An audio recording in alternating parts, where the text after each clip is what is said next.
Du Trizac. S'il y en a un dont la sagesse n'est pas encore arrivée avec le temps, c'est bien lui. Toujours aussi mordant que les premiers temps. Benoît Du Trizac. C'est une histoire. Puis aujourd'hui, dans le journal, on parle des parents qui ont peur de leurs enfants. Ben, dans ce cas-là, c'est des enfants qui ont peur du parent. Sophie est avec nous. Sophie, bonjour. On s'en tient à votre prénom, mais on connaît ton nom de famille et ton identité. Sophie, est-ce que tu vis avec ta famille, avec ton grand-père, ta sœur?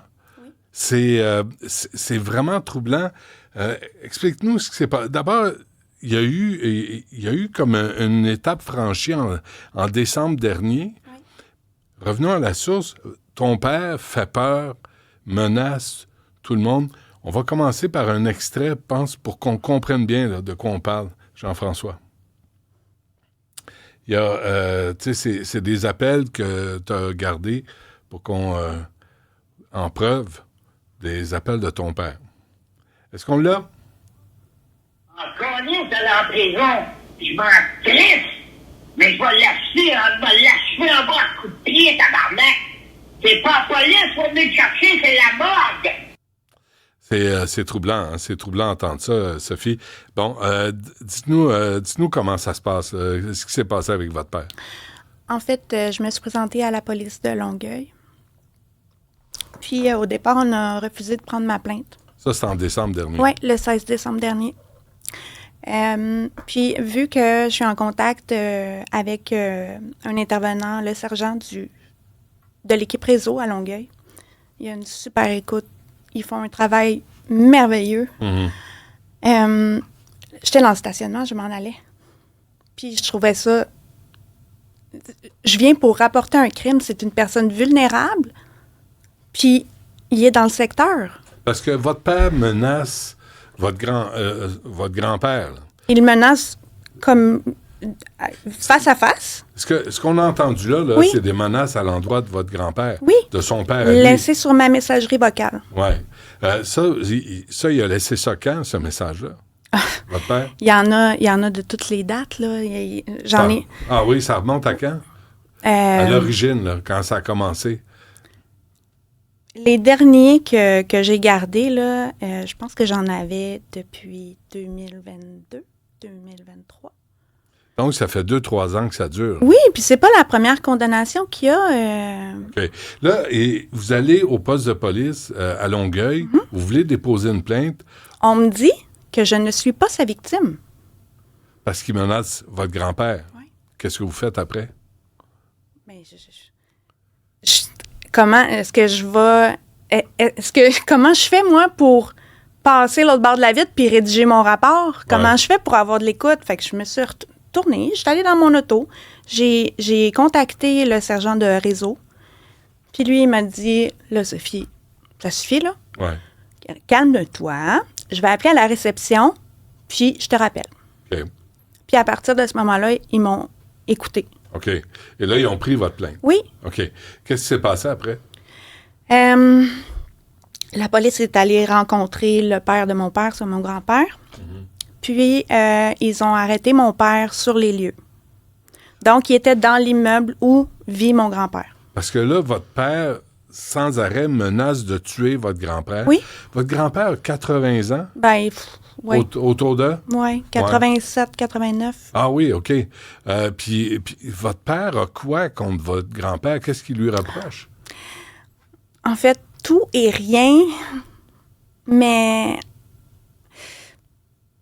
Mon père, à cause de sa maladie, à cause de son Korsakoff, il est pris dans le passé, dans le négatif. Il me parle de ma mère, il me dit des choses que j'oserais même pas répéter.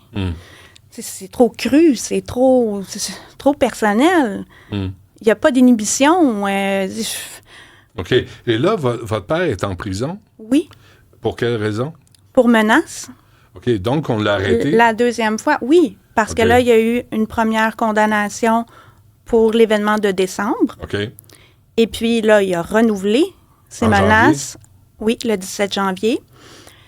Donc, il est accusé de bris de probation. et puis de menaces encore. Mais là, c'est comme 40 jours, là. C'est pas... C'est ce que la procureure semble dire. Ouais. Ça vaut ça en temps pour une offense comme ça. Et là, vous, Sophie, vous voulez savoir, il est où, il sort quand, qu'est-ce qui arrive, puis on veut pas vous le dire. En fait, hier, je me suis présentée, mais en gros, c'est ça, là, mais hier, je me suis présentée au Palais de justice de Longueuil. Puis, j'ai rempli tout le questionnaire pour obtenir une garde en institution puis une évaluation psychiatrique. OK. Pour l'empêcher de sortir. Non, pas pour l'empêcher de sortir, pour qu'il se fasse évaluer. Il a besoin d'aide. OK, qu'il se fasse soigner. Oui. Mais là, la juge, il y a eu une ordonnance de la Oui. Cour pour une évaluation psychiatrique. Oui. Est-ce qu'elle a été faite? Non, Voyons. non. Avez-vous fait jouer les enregistrements, là? On va vous en faire jouer un autre, là. Mais c'est pas pour en faire un spectacle, pour comprendre. Mais c'est pour comprendre. Moi, C'est de j'entends la ça. détresse, là. Mais Sophie, ce matin, j'écoutais ça, là, le niveau de violence, là, mais aussi de détresse dans ses menaces là, à votre père. Un, il est dangereux, mais deux, il a besoin d'aide lui-même. Là. Oui. Ouais. On va faire jouer le deuxième extrait. On a fait trop de peur, j'ai donné 400 piastres, il m'a collé dehors, le style bâton, m'a tué, sacrement. Je te jure, je vais le tuer, m'a démoli, sa colisse de face devant. Comment vous réagissez quand vous entendez ça? Vous? C'est triste. C'est triste parce que mon père, tu sais, était ébéniste. Il y avait une compagnie. Tu sais, il y avait toutes ces affaires. Puis c'était un homme qui était fier, puis tout ça. Puis de voir que l'alcool, puis des échecs l'ont fait tomber où est-ce qu'il est. C'est d'une tristesse. Parce que vous gardez l'image de votre père quand il était en santé, quand il était bien. C'était un bon père? Oui. Avant qu'il... Il prenait soin de sa famille à sa façon, jamais parfait, hein? Ben non, Mais- non, pas à perfection. Mais c'était un homme qui était correct. Et là, tout à coup, il s'en prend à votre grand-père. Votre grand-père doit stresser. Oui, il paraît, oui. Moi, j'ai pas vraiment de contact avec lui, c'est plus ma sœur. OK? Mais Et pourquoi il laisse des messages je sais pas. chez vous? Il m'envoie plein de messages. Il me laisse des messages, puis on dirait qu'il pense qu'il parle à quelqu'un. OK? Ça dure 10 minutes, son message. Puis il remplit ma boîte vocale. Fait que là, je reçois des appels que je peux même pas... La personne peut même pas me laisser un message parce que ma boîte vocale est toujours pleine. Est-ce qu'il vous a appelé de la prison? Non, Alors là, vous savez pas où il est? non.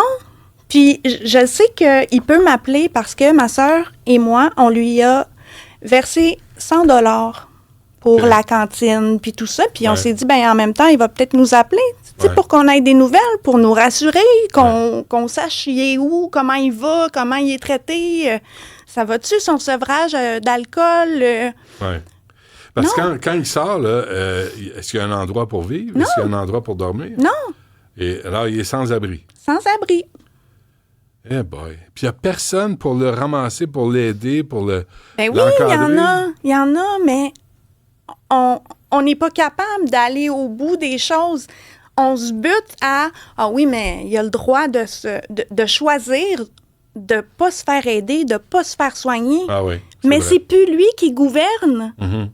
C'est son alcoolisme, sa soif qui gouverne en haut. C'est même plus lui qui est là.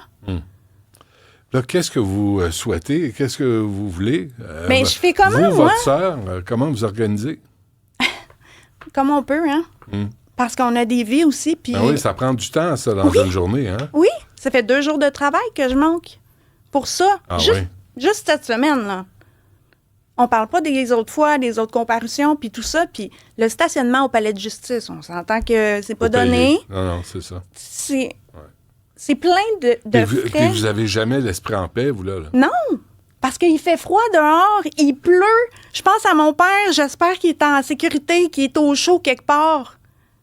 Tu sais, la nuit, il a fait froid dernièrement. Et Sophie, ce que je comprends pas, je dois être sans dessin, je dois être boqué, je ne sais pas ce qui arrive, là, mais je comprends pas que vous sachiez pas où il est. Non, c'est confidentiel. J'ai appelé au centre de détention de Québec où il est présentement. J'ai eu une confirmation que je suis pas supposée d'avoir. Il est à Québec. Oui. Ça se passe à Longueuil, Oui. sur la Rive-Sud, puis il est envoyé à Québec. Oui, il était au pénitencier de Sorel et il y a eu une surpopulation de détenus. Fait qu'ils l'ont chippé à Québec. Ils l'ont... Oui. Fait que là, imagine qu'il est libéré.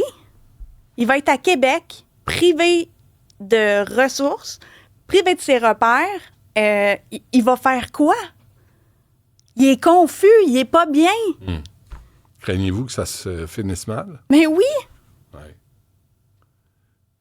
Je comprends pas ça. Je comprends pas qu'il y ait personne pour vous accompagner là-dedans, pour faire un suivi. Puis vous avez demandé de l'aide à Christian Dubé, c'est votre député? Oui. Puis? Oui. Ben, j'ai envoyé une lettre parce qu'il avait été en centre de réadaptation pour une fracture de la hanche. Puis, moi, j'avais demandé à ce qu'il y ait un travailleur social, quelque chose, tu sais. Ouais. Non. Ouais. Non. Il est laissé à lui-même. Oui! On veut pas s'en occuper. C'est Et- pareil pour l'ordonnance. Comment je vais faire pour la faire exécuter? J'appelle à la prison... Pour qu'il soit évalué. Oui! Ouais. J'appelle à la prison de Québec. On me dit, c'est les adultes, c'est confidentiel, on peut même pas vous dire si votre père est là. Comment Puis là, je leur dis, là, je suis capable de m'exprimer quand même assez clairement, je pense. Ben oui. Je leur dis, j'ai une ordonnance pour le faire évaluer. Comment je fais pour la faire exécuter? Comment je fais pour qu'il y ait des soins? Puis on vous répond quoi? C'est confidentiel. Mais à part ça, là, c'est confidentiel. Appelle son avocat. C'est une affaire d'avocat. Pour vrai, là, loin de moi l'idée de dénigrer la dame qui m'a répondu. Mais pas fort, là. Qu'est-ce qu'on vous a répondu? Ben, on m'a répondu que elle comprenait pas ce que je disais, que Ça, c'est l'avocate. Ça. Non, qui? c'est la dame qui s'occupe des admissions de détenus OK. à la prison de Québec. OK. Elle comprenait pas pourquoi je l'appelais. Elle dit que c'est la greffe qui va s'occuper des papiers, tout ça. Non. OK, donc, là, vous savez pas quand est-ce qu'il sort? Non, la prochaine comparution, ça va être sûrement par visio. C'est lundi prochain. En fait, vous savez même pas s'il est vivant. Ben, non. Sérieusement, là? Ben, non. Non. J'ai eu la confirmation hier qu'il était transféré à Québec, mais dans un sac mortuaire. Je sais même pas. Ouais. Je sais pas. Puis votre grand-père, pendant ce temps-là? Ben, Lui, lui, il est tranquille parce que il l'a pas dans les parages, tu sais. Oui, mais si ça dure depuis 2-3 ans, là. C'est Ouais. quoi, ces 2-3 ans où il débarque chez vous, où il appelle, où Oui, parce qu'il a essayé de l'aider, mon grand-père. Il l'a hébergé chez lui, mais... ce qu'il disait, là, le Oui. 400$? Oui, mais c'est impossible de vivre avec quelqu'un comme ça, qui te menace, qui est violent. Oui, oui. Non. Ouais, là, le dernier, on va le faire jouer là, parce que c'est vraiment troublant. Puis je pense que c'est important de comprendre ce que vous vivez. Parce que moi, recevoir ça sur mon téléphone, là, à un moment donné, tu dors pas bien après. Là. Non. Vous avez une famille, vous avez une vie. Ça doit bouleverser votre vie au quotidien. Oui. On l'écoute, s'il te plaît, Jean-François. Ton père se cherche une arme. C'est pour tuer. Mon petit père en premier. Les autres, ils vont suivre. Les autres vont suivre, ils cherchent une arme. Regarde. Puis on vous aide pas, on vous encadre pas. Mal. OK, merci. Ils cherchent une arme, là. Oui, puis ça peut être... C'est pas nécessairement une arme à feu, là. Ça peut être une arme d'opportunité, une chaise qui traîne, Ben, ouais. n'importe quoi. Mais quand il dit les autres vont suivre, Ben, c'est ça. Il C'est parle pas de qui, seulement là? que son père. Ouais. C'est n'importe qui va se dresser devant lui puis qui va pas y répondre ce qu'il veut entendre ou... vous sentez-vous menacé? Moi, non. Parce que mon père a pas de mémoire. Fait qu'il sait même pas où est-ce que j'habite. Il pourrait pas se rendre chez moi. Puis il a pas les moyens non plus. Mais il y a le numéro. Oui, il y a Le mon numéro numéro de de téléphone. Oui. Bon, alors qu'est-ce que vous allez faire, là? Je sais pas. C'est ça, hein? Je sais pas. Vous êtes cogné à tous les murs. Oui. Puis là, Oui. on vous aide pas, puis on peut pas trouver votre père, puis... Non.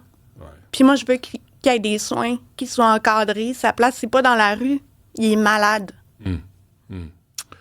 Qu'est-ce que vous souhaitez de cette entrevue? Parce que venir ici, à visage découvert, c'est pas simple, là, pour raconter quand on vit ça. Puis merci de nous faire confiance pour le faire, mais qu'est-ce que vous espérez de ce message-là? Ben, premièrement, de l'aide pour mon père, parce que c'est de lui qu'on parle, là. Mais il y en a des centaines dans la rue, des hommes qui n'ont pas une fille comme moi, qui est capable de se tenir debout puis de venir vous parler. Puis il y en a qui ont lancé la serviette depuis longtemps, qui s'en occupent juste pas. Puis nous, ma sœur et moi, on veut l'aider. On veut qu'il soit évalué. On veut que... On veut qu'on lui donne une chance. Il est tombé dans le crack entre tous les services. Non, mais personne ne veut s'en occuper. Ouais. Puis l'établissement de réadaptation dans lequel il était en mai dernier voulait pas lui offrir un service de travailleur social parce que le pronostic est pas bon. Non, on fait pas ça, nous. Écoutez, je ne sais plus quoi. Moi non plus. Je ne sais plus quelle question vous posez, Sophie. Moi Honnêtement, non plus. là, je ne sais plus parce que c'est un exemple parfait, autant de bureaucratie, d'indifférence, de fausses règles. Là, vous appelez, vous êtes sa fille, on ne peut pas vous donner l'information parce que c'est un adulte. Mais s'il a besoin d'aide, votre père, puis vous voulez l'aider, ben on vous empêche de le faire. C'est le monde à l'envers. Je comprends Toutes plus les rien. portes se ferment. Puis, tu sais, c'est pas le fédéral, c'est pas le provincial, c'est pas le municipal. Il y a personne qui se lève pour s'occuper des gens comme votre père, là. Puis il a besoin d'aide, là. Oui, il en a besoin, puis il y en a d'autres qui en ont besoin, puis c'est pour eux aussi. Ouais. Craignez-vous qu'il... Tu sais, là, il parle de son père, là. Mais je me cherche une âme. Craignez-vous qu'il blesse quelqu'un? Oui. Oui. Dernièrement, à la mi-janvier, on est allé à l'hôpital pour une consultation pour un problème physique. Mais le médecin n'a pas adressé, puis j'étais là. Je lui ai parlé de son Corsakov, du fait qu'il ne sait même pas quel jour on est. Il ne sait pas si c'est le jour ou le soir. Il est mélangé, là. Oui. Il a besoin d'aide. Puis il fait rien. Il s'est occupé de son problème physique. Ah oui, puis il dort. Écoutez, Sophie, bonne chance. J'espère que vous allez trouver quelqu'un quelque part qui va prendre ça en main là, pour faire... Juste pour que vous ayez accès à votre père, puis que lui ait accès à des soins. Puis en même temps, protéger votre grand-père des menaces que votre père fait. Là. Puis la population aussi. Puis peut-être la population oui. aussi, au hasard. Hein? Mm-hmm. Parfait. Merci, Sophie. Bon courage, puis tenez-nous au courant. Puis si on a, nous autres, des réponses, bien, on va vous les transmettre. Merci beaucoup. Merci à vous.